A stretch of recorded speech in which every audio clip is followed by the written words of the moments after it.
ప్రజాపాలన application ద్వారా మహాలక్ష్మి పథకానికి దరఖాస్తు చేసుకున్న తెలంగాణ ప్రజలు త్వరలో దాని ప్రయోజనాలను ఆశించవచ్చు. తాజాగా రేవంత్ రెడ్డితో ముఖాముఖిలో మొత్తం 6 హామీల అమలు ప్రక్రియను వేగవంతం చేశారు. లబ్ధిదారులందరూ మహాలక్ష్మి పథకం మొదటి విడత మొత్తం లోక్సభ ఎన్నికలకు త్వరలో 2,500 రూపాయలు. మనకు తెలిసినట్టుగా ప్రజాపాలన వివిధ పథకాల కోసం అభ్యర్థుల నుండి చాలా దరఖాస్తులను స్వీకరించింది.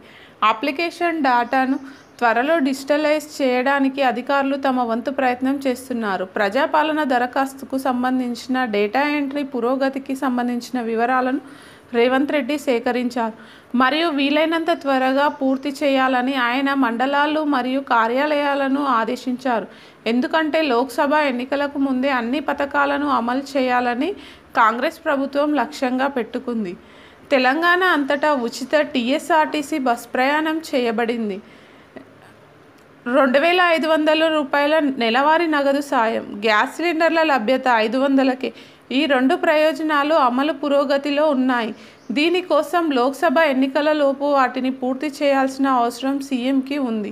మహాలక్ష్మి పథకానికి వచ్చిన దరఖాస్తులను అధికారులు సీఎం రేవంత్ రెడ్డికి వివరించారు. దాదాపు అన్ని దరఖాస్తులకు డేటా ఎంట్రీ పూర్తయిందని, దాదాపు 91.49 లక్షల మంది మహిళలు 500 రూపాయల సబ్సిడీ గ్యాస్ సిలిండర్లు, 92.23 లక్షల మంది మహిళలు మహాలక్ష్మి పథకం కింద 2,500 రూపాయల ఆర్థిక సాయం ప్రయోజనం.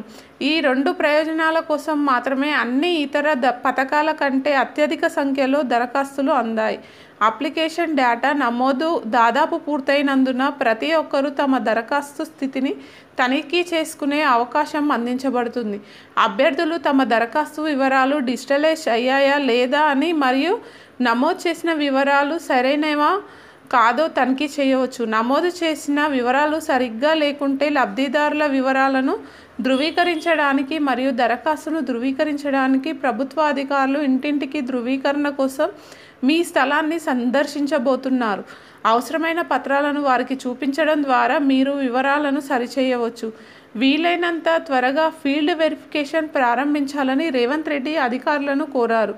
లబ్ధిదారులకు గుర్తించేందుకు ప్రభుత్వ అధికారుల కోసం అనేక మార్గదర్శకాలు రూపొందించబడ్డాయి. అవి ఇప్పటికీ చర్చలో ఉన్నాయి.